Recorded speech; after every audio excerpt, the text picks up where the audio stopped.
Gracias. Hola, ¿cómo están? En este episodio de podcast nos encontramos con Liz de la marca Cucharita de Palo que nos va a dar más contexto sobre este proyecto que ya está manejando acá. Nos encontramos en un bello espacio, en su propia casa, en su propio taller y vamos a ahondar un poquito para hablar diferentes temas que van a estar muy conectados con la creatividad. Para iniciar, Liz, pues digamos también nos gustaría que nos dieras ese primer acercamiento a la creatividad desde tus diferentes roles. Hola, hola. Muchas gracias pues por la invitación. Soy Lizeth León. Muy poca gente me conoce por mi nombre, me conoce más como Cucharita de Palo. Soy escritora, ilustradora de Bogotá, vivo hace 6 años en Popayán. De formación soy filósofa y periodista. Tengo, digamos, desde hace varios años como transitando un camino propio desde la independencia. Eh, digamos que explorando muchos lenguajes y un poco como parte de ese camino, pues está esto que se ha llamado Cucharita de Palo como una especie de marca, ¿no?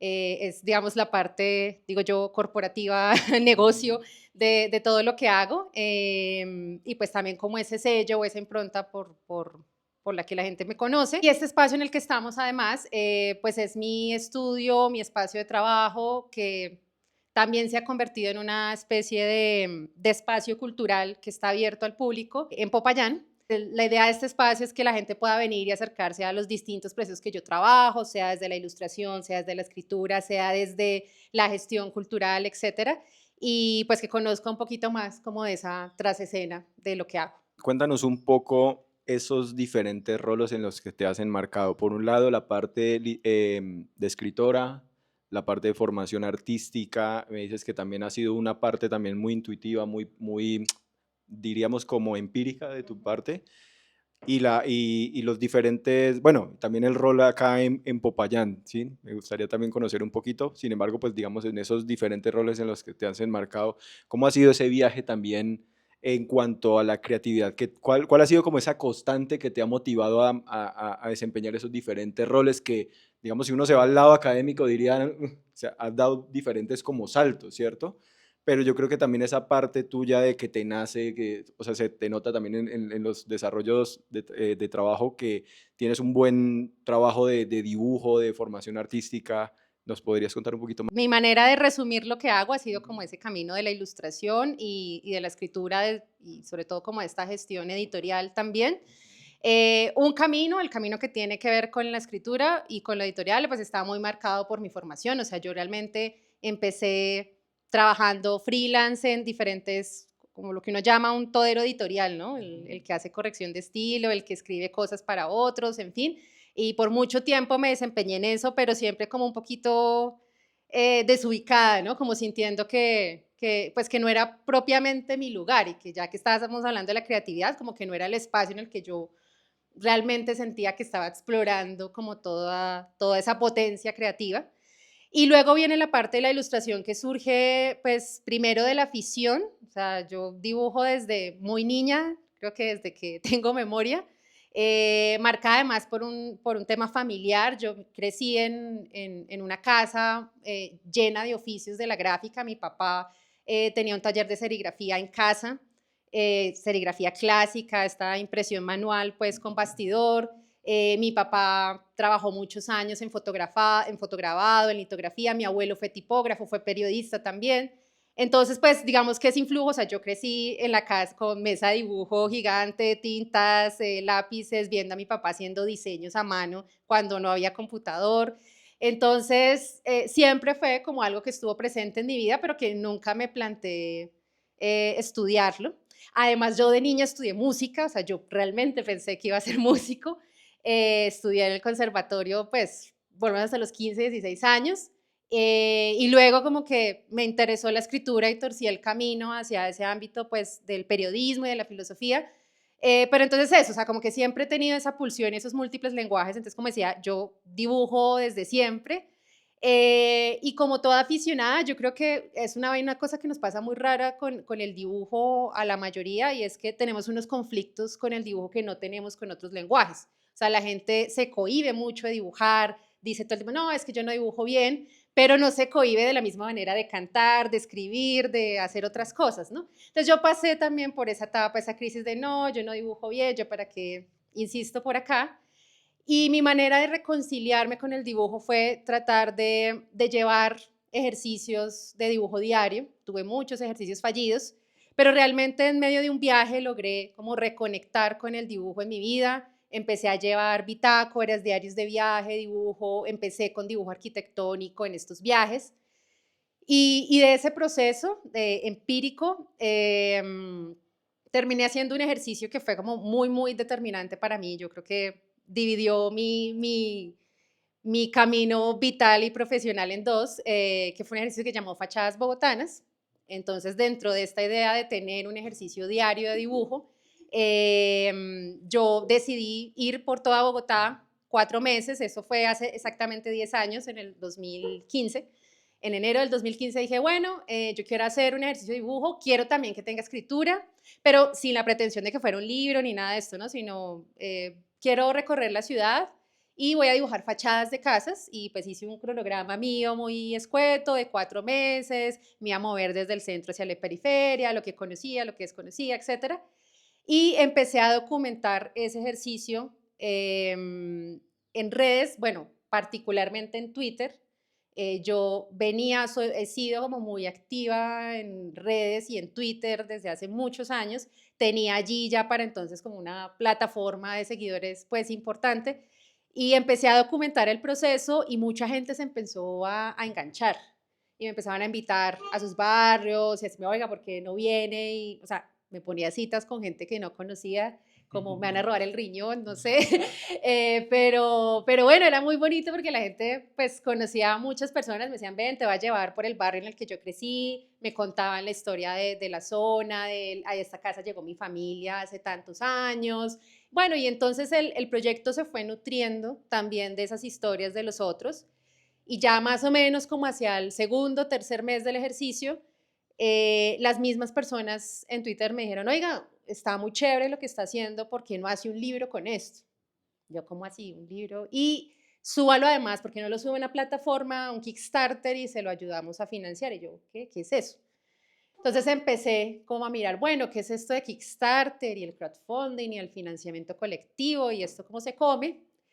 Y con un amigo, que en realidad no era un amigo, era mi exnovio de la época, o sea, yo estaba entusada, él es editor, quería crear un sello editorial independiente desde hacía mucho tiempo. Y yo en medio de mi tusa le dije, ¿por qué? Ya que no funcionó esta relación, ¿por qué no tenemos una relación laboral, de trabajo, no sé? Y tú creas tu sello editorial y hacemos el libro de fachadas y lo financiamos de esta manera.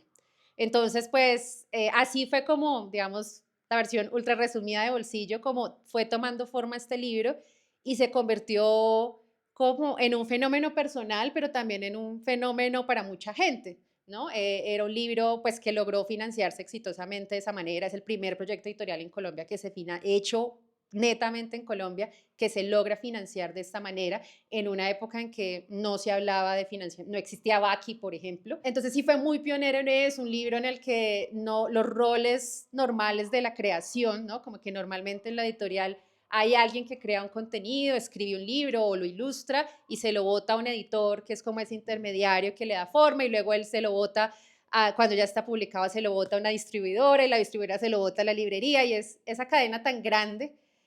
Terminó reducida aquí en muy pocos en roles, ¿no? O sea, yo fungí en parte de coeditora, de creadora, era la de los tintos, la que llevaba los libros a repartirlos, ¿no? Y un poco esa experiencia de fachadas se convirtió como eso, como en un gran aprendizaje, incluso hasta administrativo, que terminó dándole forma a esta idea de la marca de Cucharita, ¿no? Entonces fue mi puerta de entrada a la ilustración, me lo empecé a tomar en serio, profesionalmente. Entonces, en resumen, yo creo que para mí la creatividad tiene mucho que ver como con la capacidad de conectar, de hacer conexiones improbables, ¿no? Como conectar elementos que en apariencia no tienen relación. Y pues yo trato de vivir así. O sea, creo que por mucho tiempo tuve como trauma bueno, pero ¿tú qué haces? ¿No? O sea, pensaba justo en estos días que es muy paradójico cómo nosotros como seres humanos iniciamos un camino en el que tratamos de reemplazar a las máquinas alejándonos de nuestra humanidad. ¿Y a qué me refiero con esto? Empezamos a especializarnos, nos interesó conocer al detalle una cosa muy específica y la gente dejó, digamos, esta idea del conocimiento holístico y esta idea, no sé, medio renacentista, que uno pensaba que los artistas eran médicos, eran inventores, pero también eran astrónomos y hacían un montón de cosas, y de repente se volvió muy importante especializarse, hacer una sola cosa muy bien, como las máquinas. Y ahora, paradójicamente, estamos recurriendo a las máquinas porque son capaces de procesar un montón de información y de conectar cosas que en apariencia nos parecen inconexas. Entonces, para mí es como que todo esto que yo he picado, como las gallinas que van por aquí, luego pican allá, eh, digamos, ha logrado empezar a tomar sentido en este tipo de apuestas, en tener este espacio, en trabajar en este libro, en últimas, en todo lo que hago. Al final no me importa si estoy escribiendo, si estoy dibujando, si estoy, no sé, haciendo música o yo qué sé, no me importa el lenguaje, en últimas todos esos caminos están conectados de alguna manera. Me gustaría que nos devolviéramos mucho en el tiempo, porque me hablas de un entorno en el cual creciste viendo colores, viendo máquinas, viendo todo esto que implica la serigrafía y pues un trabajo artístico, ¿no? Entonces, cuéntanos un poco cómo fue esa niñez en medio de estas máquinas, de esos olores a tinta. Me imagino pues que todo eso te llega a la memoria y cómo eso contribuyó a que después formaras este proyecto. Más que máquinas, porque mi papá tenía un taller de serigrafía artesanal clásico. O sea, la máquina era, La máquina la, artesanal. era la máquina, la inteligencia Un artefacto, artesanal, un inteligencia la artesanal. inteligencia artesanal con toda. Entonces, sí, o sea, yo crecí en mi casa, a ver, primero crecí en una casa muy grande. Una cosa importante en el contexto es que yo siempre me sentí como con un entorno muy atípico, o sea, no solo por el oficio de mi papá, sino por mi propio entorno familiar. Primero, mis papás eran muy mayores, mi papá me tuvo a los 60 años, entonces estamos hablando de un señor que a los 60 años trabajaba en su taller de serigrafía. O sea, yo cada vez que vuelvo al pensar el por qué yo decidí este camino de la independencia, pues digo, pues es que mi papá me sacó adelante a punta de un taller que se inventó en la casa, ¿sí? Mucho antes de que yo naciera, ¿no? Entonces, no conocía eso que, no sé, en el colegio para las otras niñas eran los papás que tenían un puesto, un trabajo. No, mi papá tenía un oficio y lo hacía en su casa. Además de eso, pues mi mamá también era muy mayor. Mi mamá murió cuando estaba muy chiquita, tenía 9 años, entonces yo crecí sola con mi papá. Y básicamente era pues una relación muy particular, ¿no? Porque pues la casa, como les digo, es una casa muy grande, de 2 pisos, patio solar, estas casas viejas del centro sur de Bogotá. Pues el primer piso era básicamente el taller de mi papá, ¿no? Entonces hay cuarto oscuro. Pues yo crecí con un cuarto oscuro, entonces no sé, cuando las compañeras iban a mi casa era como, ¿qué es esto? ¿Y esto para qué sirve? ¿Y cómo es que tienen un cuarto oscuro? Crecí viendo esos procesos. Entonces siempre, por un lado, como la curiosidad, ¿no? O sea, yo tengo como una manía, una cosa muy plástica, siento yo, como con los materiales, lo que tú dices de las tintas, los olores. Es una cosa que cuando uno crece con eso se vuelve. Yo soy fan de los stickers, de las maricaitas, los detallitos, ¿no? Ujú. Y eso se expresa mucho en lo que yo hago. O sea, incluso en el proyecto de la marca es en los empaques, en lo que yo hago. Yo lleno de perendengues y de cositas porque es que crecí con eso. Entonces yo diría que sí, que fue un entorno en el que estuve muy permeada por todo ese mundo gráfico. También obviamente por la parte de la escritura y las letras, pues por mi abuelo. Yo no lo conocí, pero mi papá me hablaba mucho de él. Entonces era como esos dos caminos, pero curiosamente como eso lo tenía en casa, pues nunca se me ocurrió que eso pueda ser una profesión, ¿no? Es como que a veces lo que uno tiene más cerca es, no, pues es un disfrute, como esto se estudia. Entonces yo siento que pues ese entorno de infancia me dio curiosidad, me dio un tipo de observación. Yo creo que tengo buen ojo, ¿no? O sea, yo no estudié diseño y a veces siento o arte, y a veces siento esa falencia, digamos, no sé si teórica o de competencias más prácticas que seguramente las da una carrera, pero creo que tengo ojo y con eso me defiendo, ¿no? tengo intuición y tengo mucha curiosidad y observación y eso creo que se cultivó allí.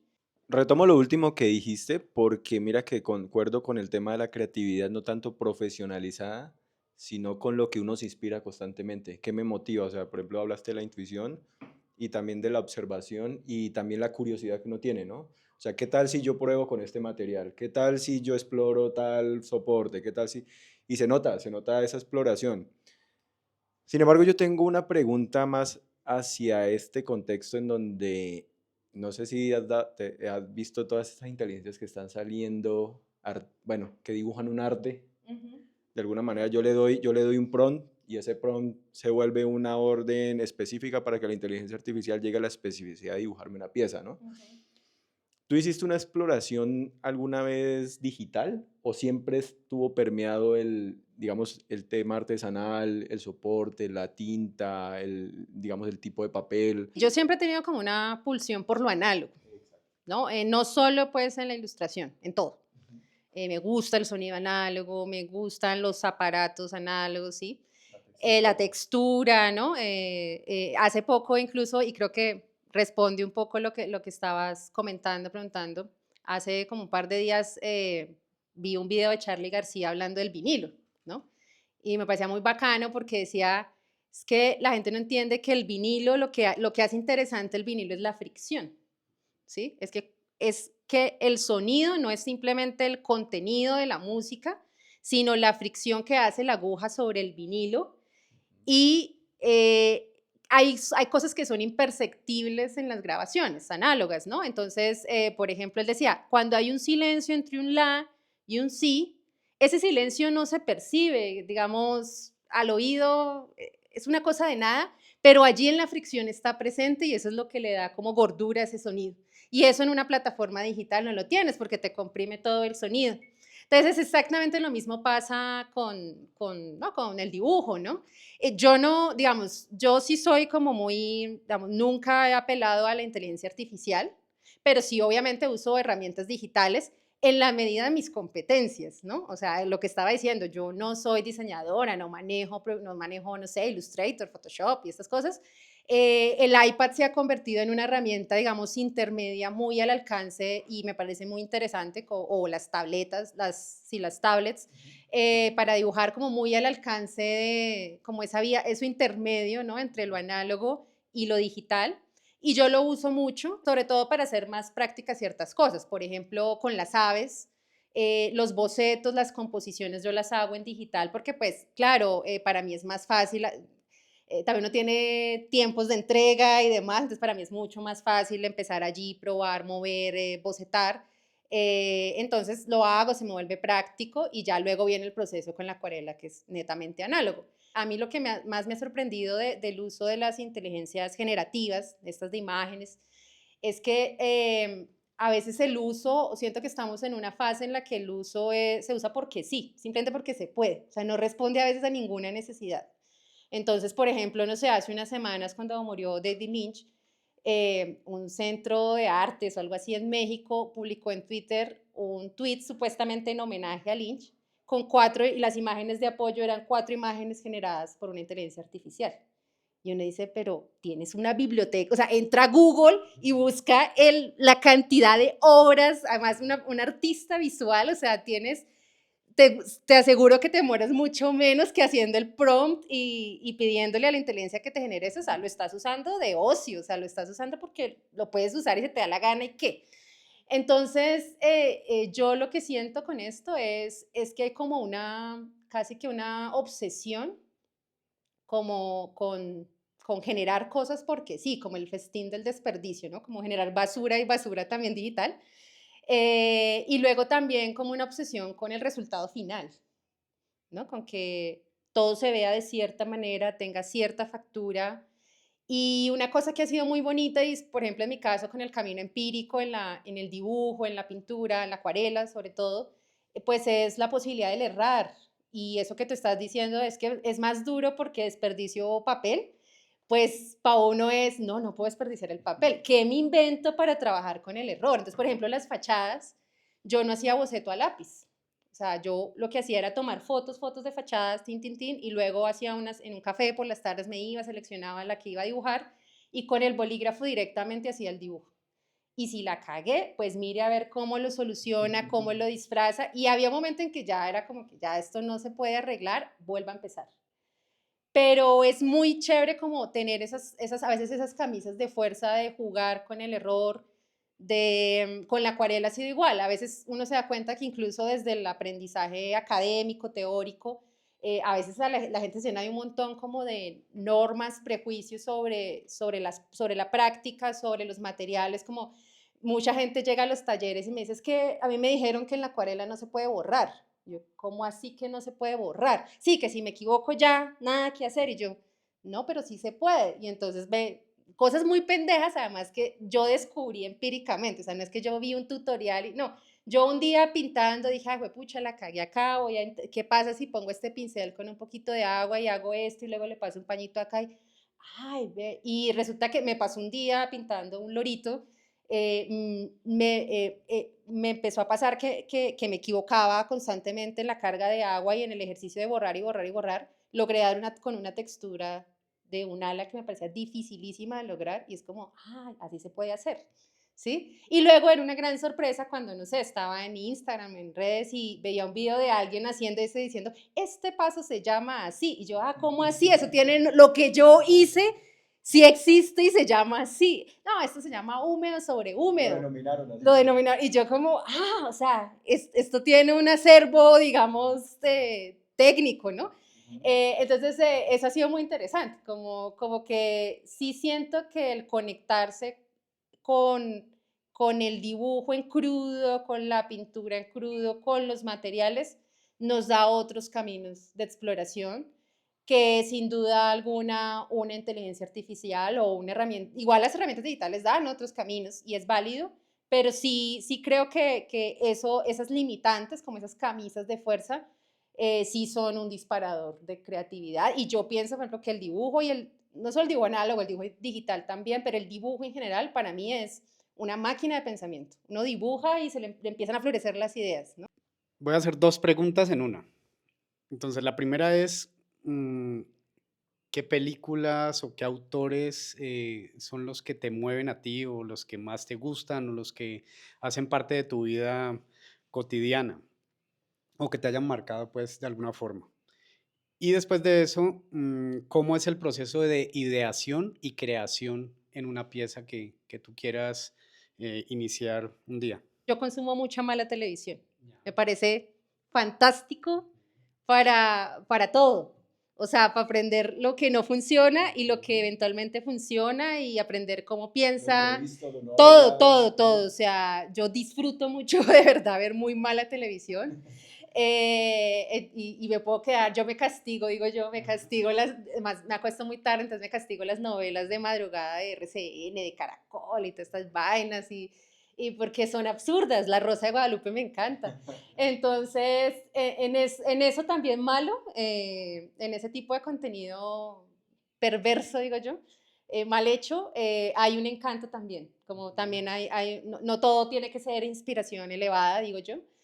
Pero luego sí me llaman mucho como los personajes o artistas, o sean escritores, o sean artistas plásticos o cineastas, no sé, gente que la siento muy cercana en la exploración de distintos lenguajes, o sea, que le gusta explorar, por ejemplo, en la escritura, alguien que de repente no se casa con cómo es una novela tradicional, sino que de repente explora y mete ensayo y mete otros géneros. Juan Font, por ejemplo, que es un escritor argentino, me parece tremendo como en ese ejercicio. Sophie Calle, que creo que es francesa, ella pues es artista, es escritora, hace un montón de cosas, ha hecho cine, ha hecho fotografía. No sé, incluso más recientemente, por ejemplo, sigo también en redes, por ejemplo, Jorge Carrión, que es un español que justamente ha escrito mucho sobre la inteligencia artificial, ha hecho exposiciones con ese tema, es un man que es periodista, que es escritor, pero luego trabaja además colectivamente, que eso también me parece importante, el cómo se nutre uno no solo como de esos autores allá lejos, sino como en la práctica cotidiana uno se nutre también de otros trabajos y trabaja en colaboración. No sé, podría nombrar mucha gente, yo creo que yo todo el tiempo como que voy cambiando según lo que vaya trabajando, voy saltando, pero en especial si quisiera definir un perfil es como esa gente que la siento muy cercana a mí en explorar sin reparos distintos lenguajes y caminos. Bueno, y el proceso de ideación depende mucho porque, digamos, en los proyectos grandes y sobre todo proyectos personales, que es donde más entra en juego como esta parte, digo yo, creativa neta, realmente casi siempre empieza como por una idea y casi siempre es como una idea que es evolución de otra idea. Entonces, una cosa que yo hago mucho, yo llevo diarios de muchas cosas, desde muy chiquita. Diarios de sueños, diarios de mando un correo, en una época me mandaba un correo todos los días y de ahí salió un libro, por ejemplo. Me gusta coleccionar cosas, entonces en una época coleccionaba noticias absurdas, de ahí salió también otra historia, una crónica. Entonces, me gusta archivar y yo siento que es como una cosa, me he dado cuenta que está muy presente en mi familia. eh, Inconscientemente, en mi familia paterna sobre todo, teníamos como una pulsión de escribir, de archivar, de guardar. Mi papá coleccionaba frases, aforismos y después me di cuenta que mis tías, sus hermanas también, y resulta que mi abuelo también, y que era como una tradición familiar y nadie sabía que el otro lo hacía. Entonces, yo como que tengo agendas de muchos tipos, ¿no? Bitácoras, digo yo, de muchos tipos, digitales, físicas, grandes, pequeñas, de todo. Entonces, yo diría que la primera gran semilla es esa, como que siempre tengo un insumo, algo, un bichito que queda rumiando, eh, que portátiles que llevas contigo para sí, ilustrar por cosas ejemplo, más que para dibujar, ilustrar, o tomar notas. tomar notas, sí. Por ejemplo, yo tengo, ustedes miran, si miran los borradores de mi correo, están llenos de eso. Y me parece chévere porque es como algo que yo uso mucho los tiempos muertos. Entonces, no sé, estoy viendo mala televisión, entonces para eso es bueno la mala televisión, porque es como un ruido ahí y uno puede estar maquinando otra cosa. O estoy en un taxi, en un bus, estoy en un viaje, lo que sea, y plin, se me ocurrió algo o algo para destrabar algo y tomo anotaciones en crudo allí y allí lo dejo reposando, organizo con etiquetas y cosas, esto es para este proyecto, esto es para esto otro, y ahí se quedan y luego pues busco más fácil, me queda más fácil organizar. Y ya luego lo que suele pasar es que yo dejo que esas ideas vayan tomando la forma que ellas mismas reclaman. Entonces yo siento que a veces la gente tiene una obsesión por ponerle un vestido especial a las cosas, ¿no? Entonces es como, yo quiero que esto sea un libro.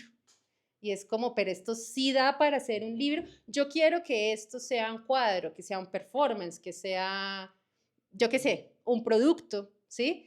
De ciertas características. Yo lo que hago es como no apresurarme, como que esto tiene que ser de cierta manera, sino que yo dejo que las cosas se vayan revelando a veces y mutan mucho, ¿no? Entonces como, ay, esto va a ser una novela, un libro periodístico, después se convierte en una novela, después se convierte en un proyecto transmedia y después es un fanzine y a veces la misma idea ha tomado muchas formas diferentes y eso me parece chévere.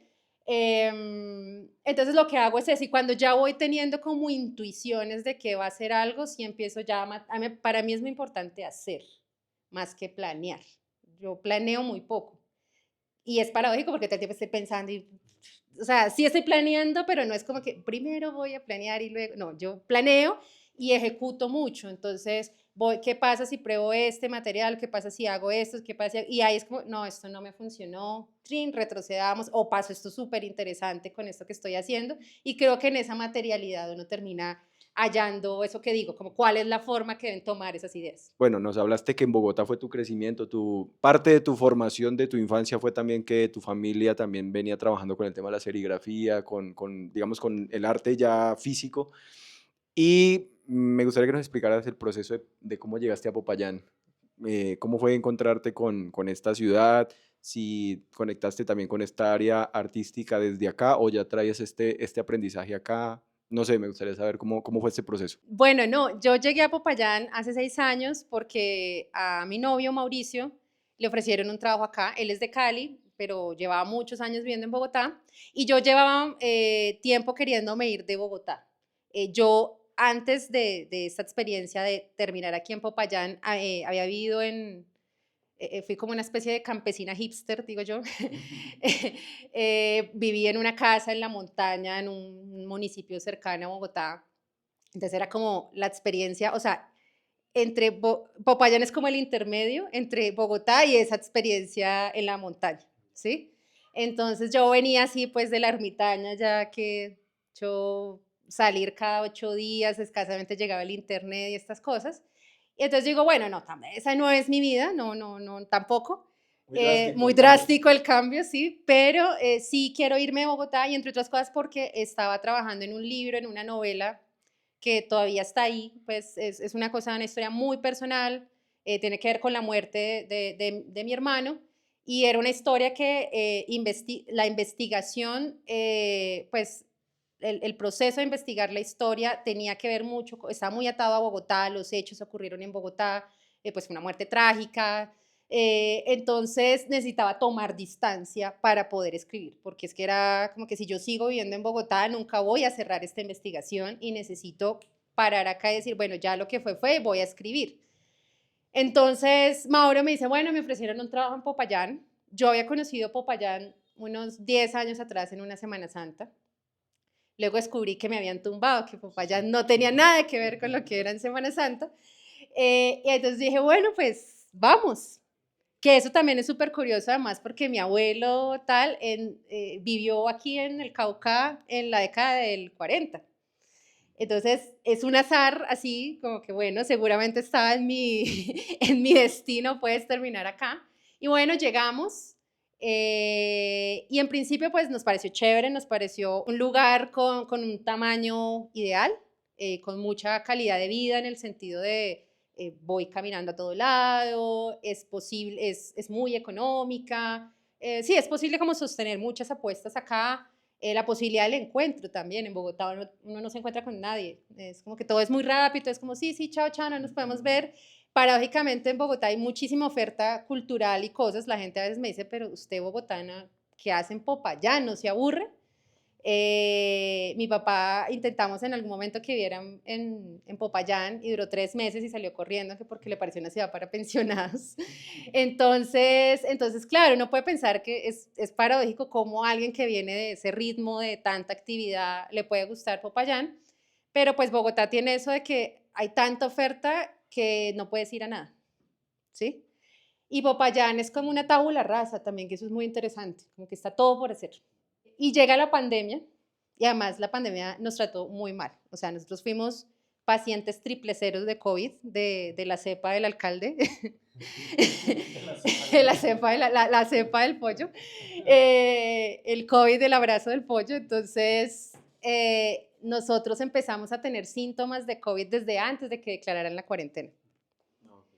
Y con el agravante que pues no hemos hecho ningún viaje, entonces pues ¿no? Una gripa, pero una gripa muy extraña y nadie nos creía, no nos hacían la prueba, entonces fueron por lo menos 3, 4 meses inicialmente muy malos, encerrados, vivíamos en un apartamento en La Pampa, no conocíamos pues casi a nadie, mi papá estaba viviendo solo en Bogotá, mi papá tenía 91, 92 años, pues independiente, súper bien, pero igual, o sea, una persona viviendo sola y uno acá encerrado, y eso fue como dramático.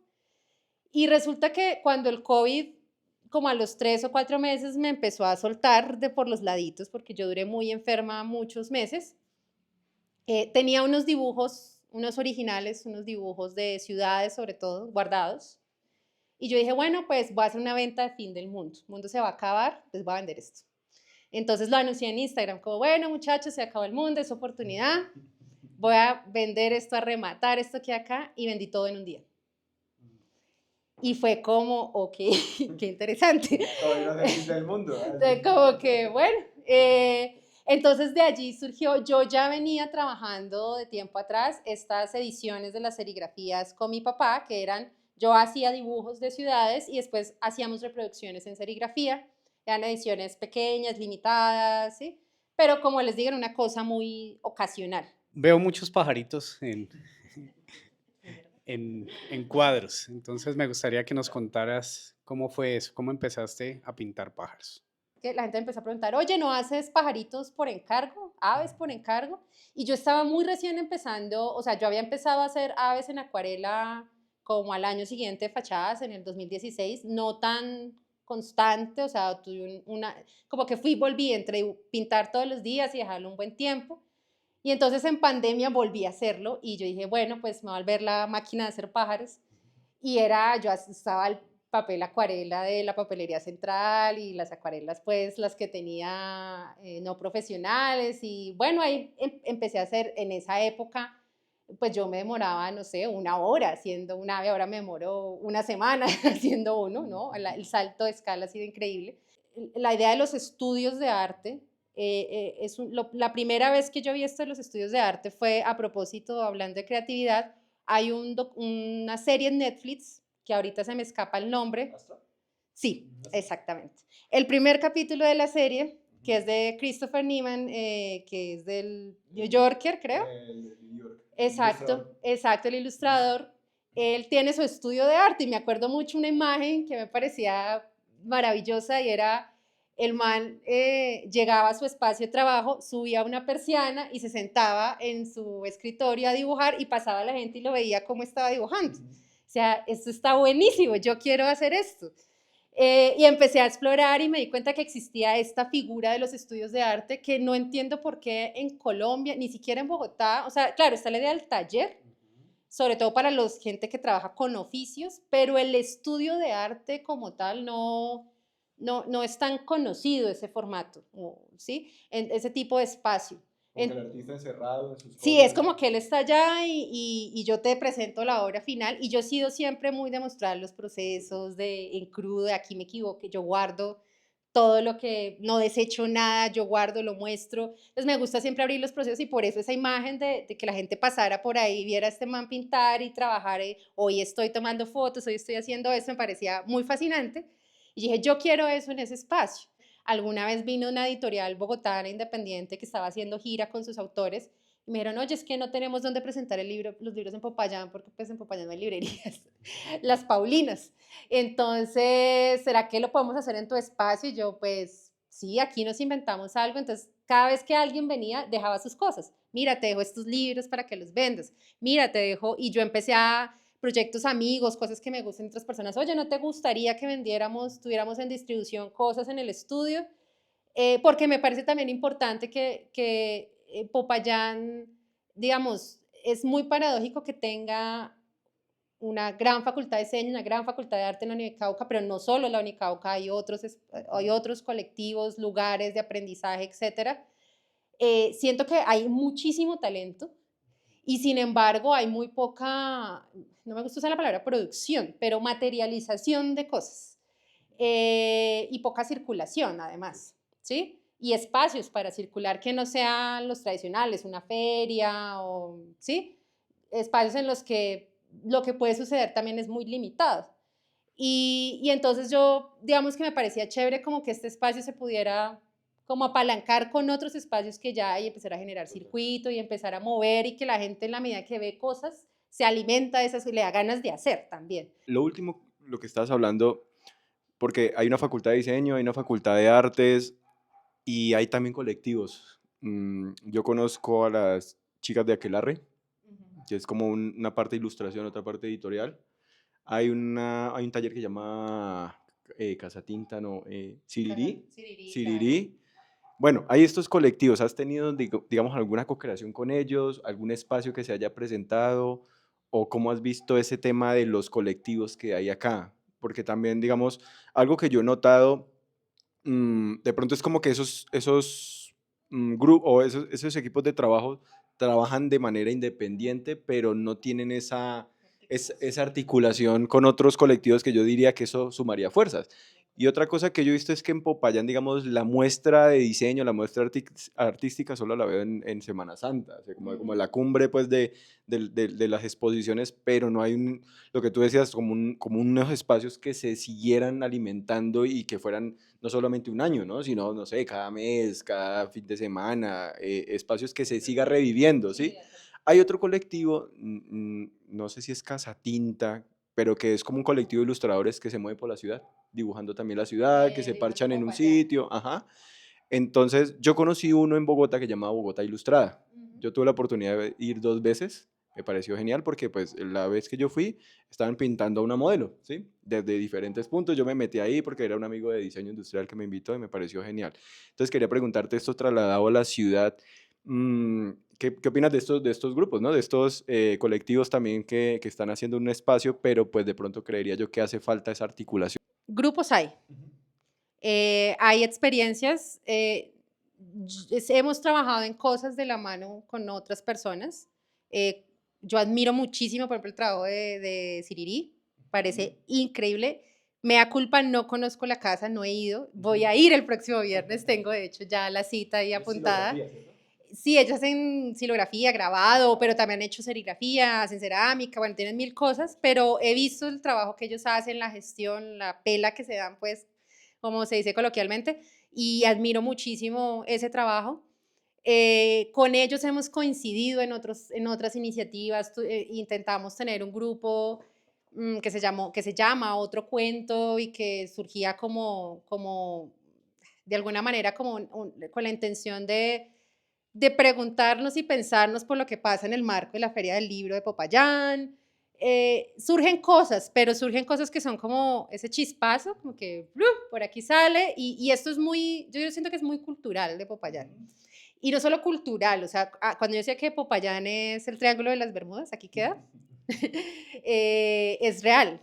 Yo no sé, no sabría explicar, a mí Popayán me parece una ciudad indescifrable, el lugar más raro que yo conocí en mi vida. Y eso impregna todo. Entonces aquí como que una vaina va creciendo, va emergiendo y está como la novedad y la gente, uff, buenísimo, yo voy, tal. Y luego pasa como la cresta de la ola y baja y todo el mundo se olvidó de que existía eso. Entonces yo siento que esa continuidad afecta tanto en quienes hacemos cosas como en los públicos. Aquí no hay público. Y eso es una responsabilidad de parte y parte. Entonces, sí estoy completamente de acuerdo, o sea, grupos hay, pero el trabajo está completamente atomizado. Y yo creo que hace falta mucha crítica al respecto.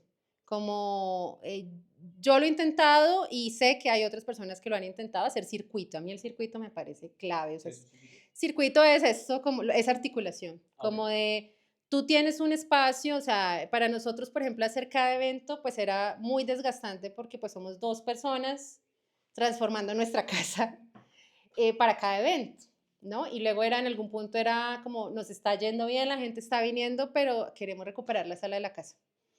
¿Sí? Entonces, esto no debería ser un problema si a la par hay otros lugares, hay otros colectivos que están haciendo cosas, pues ¿por qué no compartimos públicos? ¿Por qué no hacemos una agenda común y no todo tiene que pasar en cucharita? Y entonces un día puede pasar una cosa en Sirirí, otro día puede pasar algo en Casa Tramas, y otro día puede pasar algo en La Trocha, y otro día puede pasar algo en otro lado, ¿sí?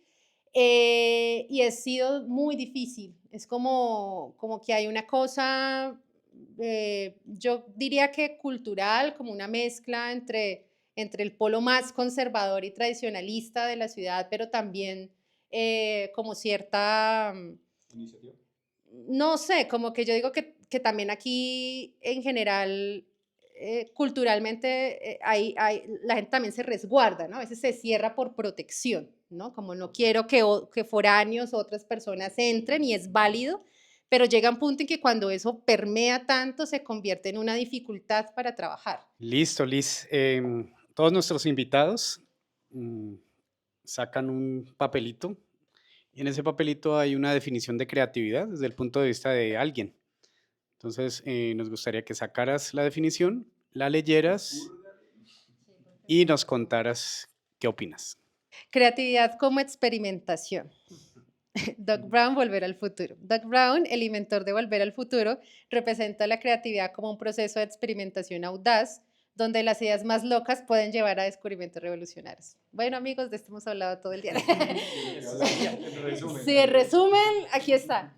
Sí, mira que de hecho pensaba en esto precisamente esta mañana, como que es esto de la creatividad y de conectar, de hallar caminos improbables. eh, Pensaba en todos o no todos, pero buena parte de al menos de los relatos que conocemos de grandes descubrimientos y cosas, ¿no? Desde, desde el Eureka y la bañera hasta la manzana de Newton.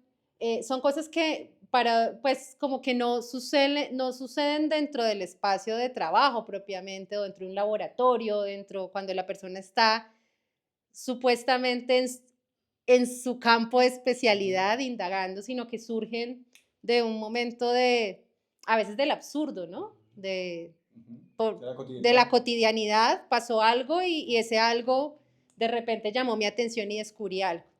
Entonces eso sí creo que es muy diciente de cómo, pues para mí la experimentación tiene que ver con eso, es un camino más cercano. Yo lo siento, por ejemplo, desde lo que ha sido mi camino, por ejemplo, con la acuarela, ¿no? Es que como yo no estoy viciada en mi conocimiento, o sea, no tengo como una cosa técnica que me enseñaron que la acuarela se hace así, esto se llama húmedo sobre húmedo y esto se hace de esta manera y estos son los límites de esto que estás haciendo, pues yo me permito jugar. Yo creo que la experimentación tiene mucho que ver con lo lúdico, con el juego, y como los niños, ¿no? Ellos son súper creativos, ¿no? O sea, y además la creatividad a veces también va en contravía como de este policía interior, ¿no? Este mandato que te está diciendo, no, no te vas a ver ridículo, no, no, esto no le interesa a nadie, no, no, ¿sí? Los niños no piensan en eso, simplemente hacen, juegan, sí, y además sin ninguna pretensión, ¿no? Lo que tú decías hace un momento de a veces dibujo por dibujar, ¿no? No tiene que resultar en un logo, no es para un proyecto de trabajo, ¿no? Simplemente por la misma potencia del hacer, ¿no? Entonces, sí, yo creo que, que la manera de hallar esos caminos improbables o la manera de cultivar esa creatividad, como esa capacidad de conectar lo que aparentemente no tiene conexión, es como una mezcla entre cuando uno tiene una obsesión con una idea. A mí me pasa mucho eso, o sea, yo estoy trabajando en algo y me obsesiono y empiezo a pensar y a leer y a buscar y chan, chan, chan, chan, chan, y luego llegan unos momentos en los que estoy viendo La Rosa de Guadalupe, en los que estoy tomándome un café. Yo me alimento mucho de hablar, por ejemplo, como se puede ver, ¿no? Entonces, yo me alimento mucho para mí, ir a tomarme un café con una amiga y y que ella me cuente de sus problemas o en lo que está y yo le cuente los míos y de repente ella me dice algo que no tiene nada que ver con lo que estoy trabajando y es una luz. Y es como, oiga, esto me sirve para esto que estoy pensando. De repente, de manera inesperada, resolviste, es como el eureka, el chispazo, has resuelto algo que vengo pensando todo este tiempo. Con los sueños pasa un montón, cuando yo estoy trabajando en algo y estoy obsesionada, entonces tengo unos sueños larguísimos, raros, me acuerdo de todo. He llevado, como les decía, diarios de sueños y a veces en los sueños yo resuelvo cosas, porque la función, creo que del inconsciente es eso, es justamente coger y todo ese es guardar mucha información y luego allí depurarla y conectar y te la presenta de una manera que te parece absurda, pero en realidad no es absurda. Entonces siento que la experimentación es eso, es permitirse el absurdo, permitirse el juego, permitirse el error, permitirse lo que aparentemente no tiene sentido. La creatividad no, o sea, no está como en un laboratorio así súper encerrado, desarrollando. Yo creo que también eso se nos ha vendido de forma académica. O sea, por ejemplo, el diseñador está encerrado por allá haciendo sus ideas y todo esto. Y yo siento que cuando he llegado a ese punto de bloqueo, retomando lo que decía nuestro entrevistado Daniel Mantilla, es dejar de hacer eso, darle como el espacio en que, o sea, si tienes que hacer esa pausa, es necesaria para no darle más frustración al bloqueo, sino darle un aire, dejar que ella vaya tomando su forma, como tú decías, pero también la otra forma es como que la dejas ahí no sé, en el momento que tú la dejas y te vas para otro lugar sin esa necesidad aferrada del resultado, más adelante vas a conectarlo con algo, ¿sí? Porque dejaste que esa idea, como que tu mente dejara ese respiro necesario para que se enfocara en otras cosas y a través de la observación tener esa capacidad de conexión. Me sucede mucho también en las reuniones de mi trabajo porque mientras está hablando yo ya estoy conectando muchas cosas. Yo estoy ya en mi cabeza diciendo, esto se podría conectar con esto, lo que él dijo se puede conectar con tal cosa. Entonces, siento que uno está como en un mood creativo de todo el tiempo estar conectando cosas, observando y que esa observación que te dio lo relacione con algo del pasado. Yo soy como de los que ando en un carro y voy viendo logos, ¿sí? Y entonces esa forma de ese logo, bueno, en la ciudad no es que hayan súper mega logos, pero mira que hasta esas ideas absurdas de logo me da ese aire de, bueno, esto puede ser un logo hasta divertido. A veces uno aprende a desarrollar también métodos prácticos cuando tienes expresiones, ¿no? Porque también pasa mucho que es una trampa, ¿no? Esto de lo dejo descansar y después Ok. vuelvo, ¿no? Y a mí me pasa un montón, ¿no? Como, no, dejémoslo descansar, dejémoslo otro día descansar, déjenlo, y es como no le hago frente y tampoco le doy cara a eso que no estoy logrando resolver. Otros 5 años, sí, y no siempre se puede. Entonces, creo que también parte de esa experimentación tiene que ver con, a veces tenemos, hay una anécdota, me pareció muy esclarecedora en ese sentido, que tuve en un taller que di en pandemia, justamente, era un taller virtual con el Museo de la Tertulia, y era un taller sobre bitácoras y autopublicaciones de ciudad, cómo llevar una bitácora y convertir eso en una autopublicación basado muy en la experiencia de fachadas. Y tenía un estudiante que era el más raro de la clase. Entonces, todos el grupo venían, pues, unos eran fotógrafos, diseñadores, politólogos, ¿no? Pues como gente muy del campo de las humanidades, de las ciencias sociales. Y ese man era un señor, un ecuatoriano que vivía en Estados Unidos, ingeniero hidráulico, que le gustaba el dibujo, pero no lo hacía, o sea, no había tenido nunca una relación con los libros, o sea, creativa, de hacer cosas, ¿no? Pero le interesaba mucho empezar a hacer. Y entonces me acuerdo que íbamos, había varios ejercicios, ¿no? Entonces, esto era muy estamos en la cuarentena, entonces ustedes van a aprovechar los recorridos que hacen cuando los dejan salir, o si quieren, dentro de su propia casa, y hacemos ejercicios de observación, de escritura, de dibujar, de coleccionar cosas, en fin. Y la persona con los ejercicios más interesantes y zafados era él, ¿no? Hacía unas cosas increíbles y yo decía, claro, es alguien que no está viciado en sus caminos. Y con él pasó una vaina muy bonita, muy chévere, y es que un día me dice, yo les daba unos espacios como de asesoría, lo que más disfruto de los talleres es las asesorías particulares, como ven, cuéntame en qué estás trabajando y cómo te puedo ayudar a destrabar eso que estás haciendo. Entonces él me dice, oye, yo te quiero agradecer por el taller y por obligarnos a dibujar, porque yo siempre, tienen que dibujar, o sea, mínimo 2 dibujos, no me importa si no, así tomen fotos, tienen que dibujar. O sea, gracias por obligarnos a dibujar, porque imagínate que esta semana estaba en mi trabajo resolviendo un tema de una tubería, y todos mis colegas y todos, había un problema de escape de agua en una tubería y nadie daba con el chiste, y yo decidí dibujar el mapa completo de la tubería y ver el mapa, y me di cuenta que no encontramos la solución porque estábamos viendo solo ese punto específico. Y cuando yo dibujé, me di cuenta de que dónde estaba el problema y así lo resolví a través del dibujo. Finalmente, para cerrar este podcast, porque este podcast ha sido interesante, ha sido largo y sustancioso por todo lo que nos has compartido, nos gustaría que cierres como con un mensaje hacia la gente de Popayán. Bienvenidos y invitados a conocer el trabajo que hago, digo yo no hago, hacemos en Cucharita de Palo. Pues este año no es que vayamos a estar como tan abiertos al público como en una agenda y un horario específico, porque estamos trabajando en el proceso de convertir mi casa de infancia, esa de la que tanto hablé, en un espacio cultural. Entonces voy a estar como aquí y allá, y la idea es que en algún momento los dos espacios estén conectados, pero eso no quiere decir que el espacio vaya a estar a puerta cerrada. De hecho, estamos trabajando para que el espacio pueda seguir teniendo su vida independientemente de que nosotros no estemos, y estamos en ese camino de abrirlo a otros, gente que venga a trabajar acá, a hacer cosas, y que pueda estar abierto. Pero pues nada, me encuentran en redes sociales como Cucharita de Palo, en Instagram, en Twitter, en Facebook. Y siempre que alguien quiera venir me puede escribir, oye, quiero ir, conocer el espacio, aquí hay una tienda donde hay un montón de cosas, no solo mías, muy lindas, de otros proyectos locales, pero también hay cosas de personas de Cali, de Medellín, de Bogotá, etcétera. Que pues que creo que la mejor manera también de apoyar todas esas iniciativas es pues venir y conocer y comprar y llevar algo, eso ayuda muchísimo. Pero bueno, más allá de eso, está el espacio de trabajo abierto, esperamos tener talleres, entonces por ahí por las redes se pueden enterar de todo lo que vamos a hacer y si quieren venir, simplemente basta que me escriban y ya está, cuadramos y vienen y conocen. Gracias, Cucharita.